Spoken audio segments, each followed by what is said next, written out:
रेहान का दोस्त उसे अपने घर ले जाता है। उसके दोस्त के घर वाले बड़े ही अजीब, शांत और गंभीर दिखते हैं। खाना खाते खाते रेहान को काफ़ी देर हो जाती है, जिसकी वजह से उसे अपने दोस्त के घर पर ही रात बितानी पड़ती है। उसके दोस्त की माँ उसे घर के ऊपर का कमरा में रुकने को कहती है। कमरे में पहुंचते ही उसे एक अजीब सा डर लगने लगता है, लेकिन वो डर क्यों रहा था उसे समझ में नहीं आता। आधी रात को कमरे में आहट होती है, जिसकी वजह से रेहान की आंख खुल जाती है और वो देखता है कि उसके दोस्त की माँ एक वैम्पायर के रूप में उसके सिरहाने खड़ी होती है, उसका खून पीने के लिए। रेहान बहुत डर जाता है और उसकी चीख निकल जाती है।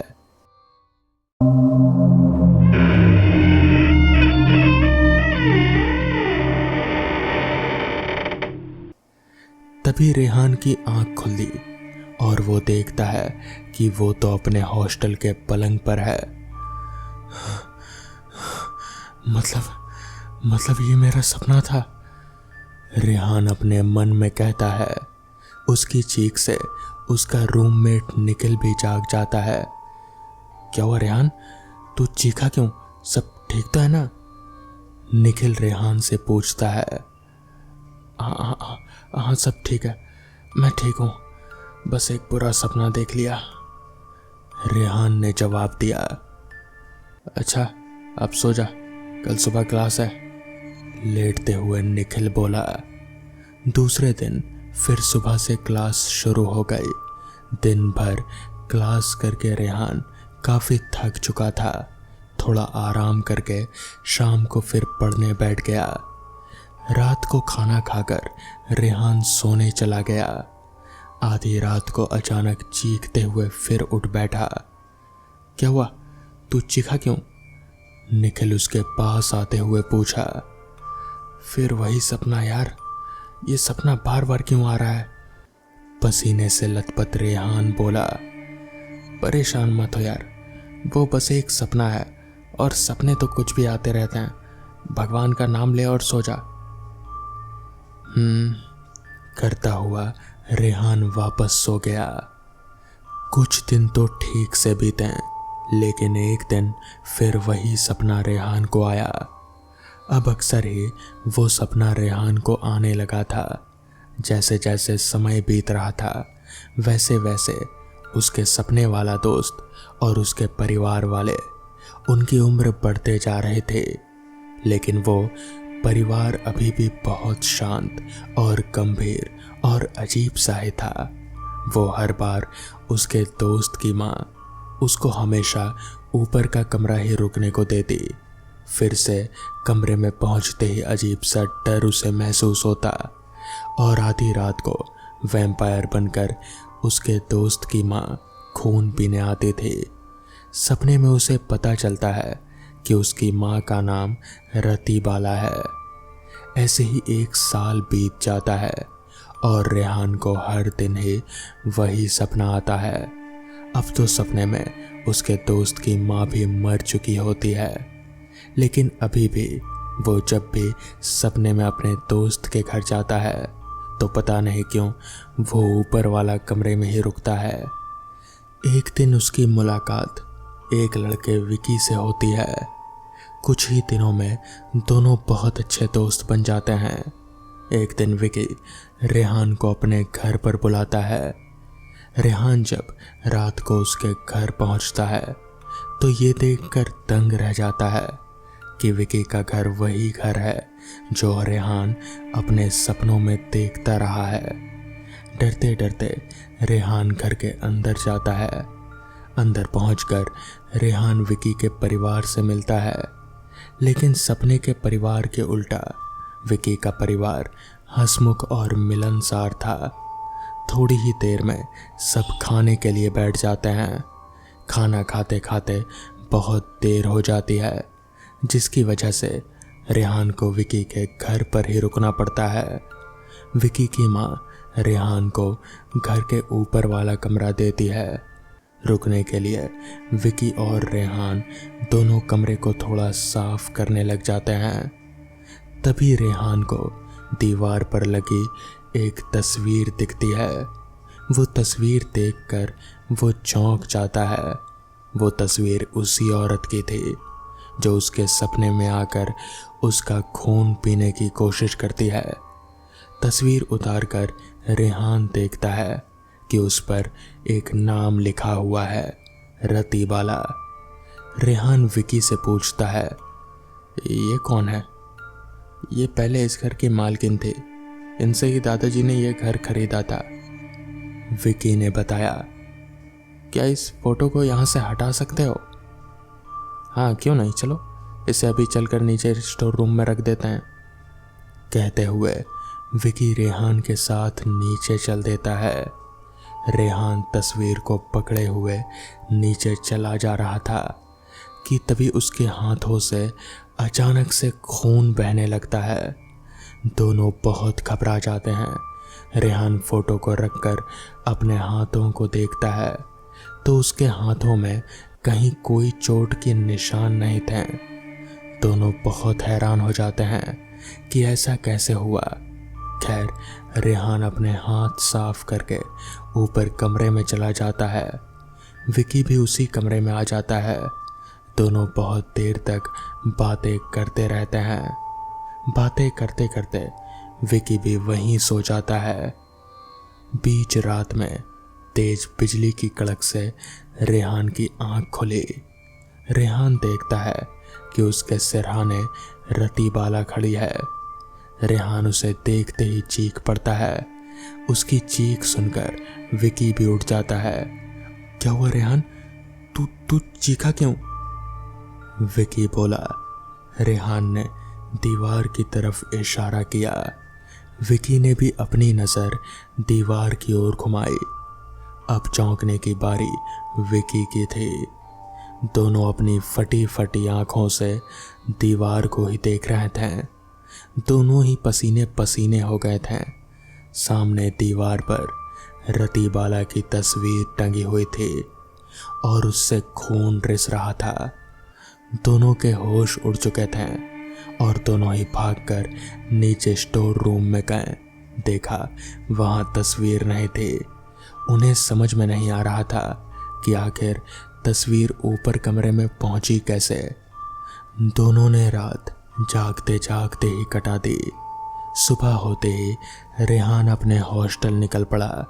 उसे समझ में नहीं आ रहा था कि कैसे रतीबाला अब उसके सपने से निकलकर हकीकत में आ गई थी। उसने अपना लैपटॉप निकाला और रतीबाला के बारे में नेट पर सर्च करने लग गया। बहुत सारी रतीबाला को सर्च करने के बाद अचानक से उसकी नज़र रतीबाला एक नर पिशाच के आर्टिकल पर गई। उसने वो आर्टिकल खोला और पढ़ने लग गया।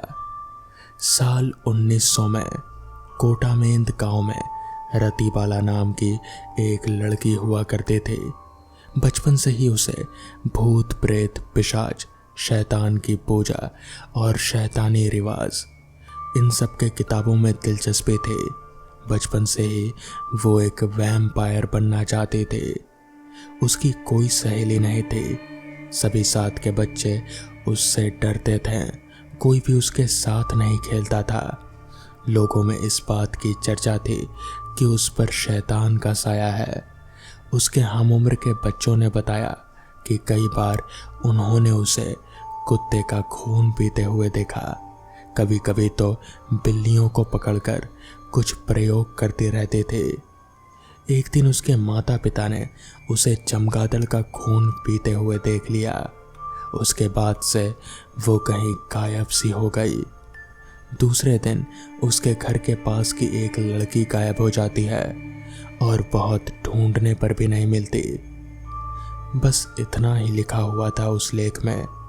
रेहान काफी देर तक भी खोजता रहा, लेकिन कुछ भी खास मिला नहीं। अब उसे समझ ये नहीं आ रहा था कि आखिर रतीबाला उसके सपने में क्यों आ रही है। सपना तो दूर, अब तो हकीकत में भी शायद ऐसा लग रहा था कि जैसे वो रेहान को कुछ कहना चाहती हो। रेहान को कुछ समझ नहीं आ रहा था। बहुत सोचने के बाद उसने तय किया कि वो कोटामेंद गांव देखने जाएगा और पता लगाएगा कि आखिर ये सब उसके साथ ही क्यों हो रहा है। उसने देखा कि वो गांव उसके शहर से 200 किलोमीटर दूर था।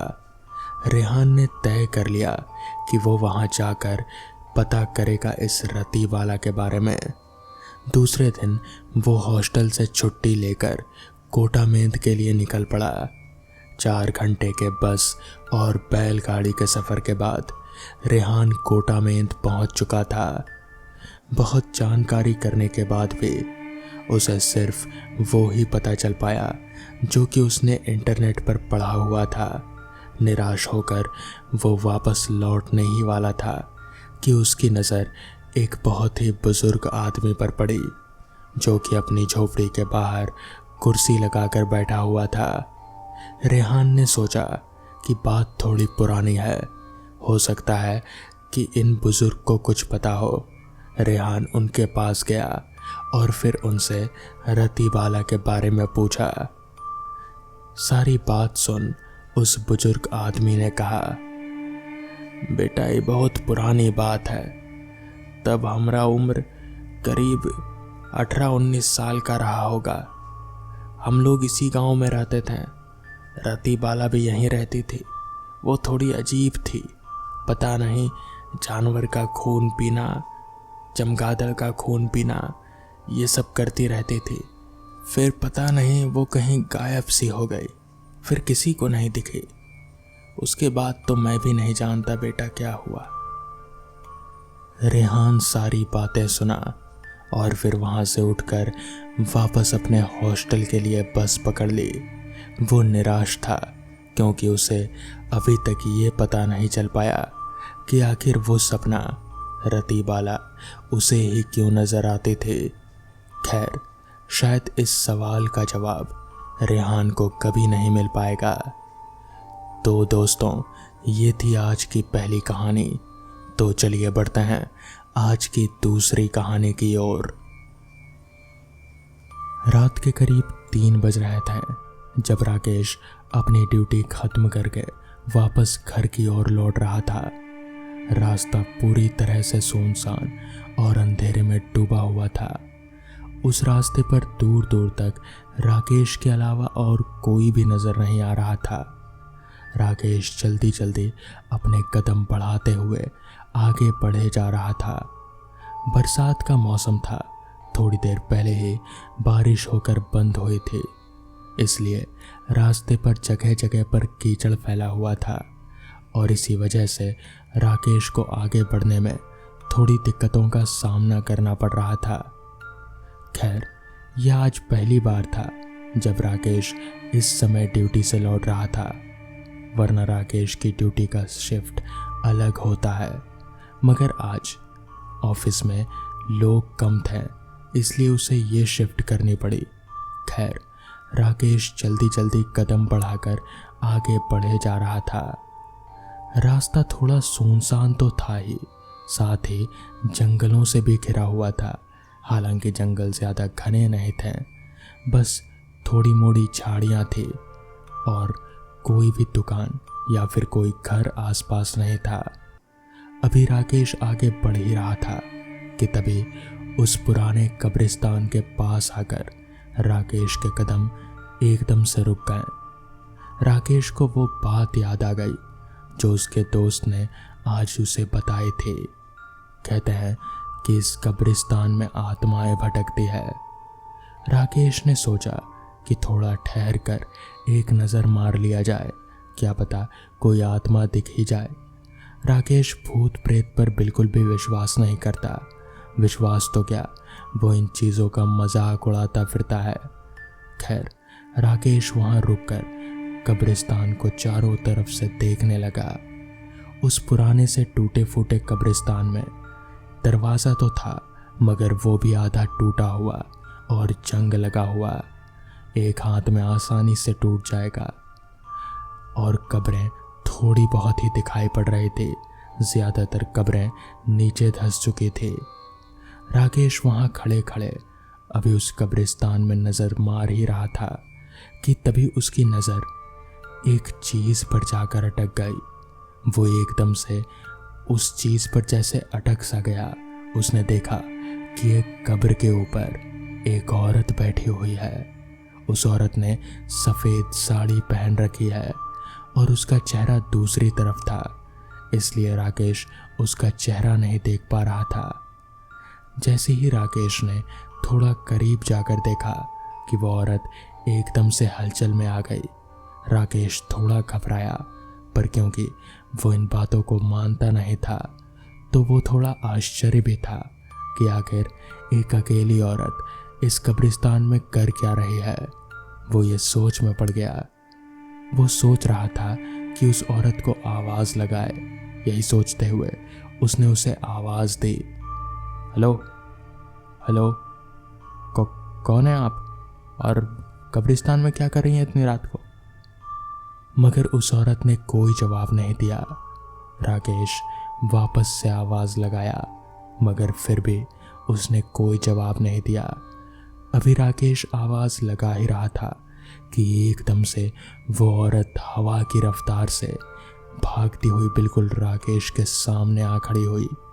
उसका चेहरा देख राकेश के होश उड़ गए। उसके चेहरे पर पूरे कीड़े रेंग रहे थे और उसका चेहरा पूरा सड़ा हुआ था। राकेश समझ गया कि ये कोई इंसान नहीं बल्कि ये चुड़ैल है। राकेश ने जैसे तैसे खुद को संभाला और गिरता पड़ता भागता हुआ सीधे अपने घर पहुंचा। उस दिन के बाद से उसे यकीन हो गया कि वो कब्रिस्तान सच में भूतिया है और भूत प्रेत होते हैं। तो दोस्तों, ये थी आज की कहानियाँ। अगर आपको ये कहानियाँ पसंद आई हों तो वीडियो को लाइक और चैनल को सब्सक्राइब करना ना भूलें। तो मैं आपका दोस्त आर्यन जल्द ही मिलूँगा आपसे ऐसी ही नई कहानियों के साथ। तब तक के लिए अपना ख्याल रखें।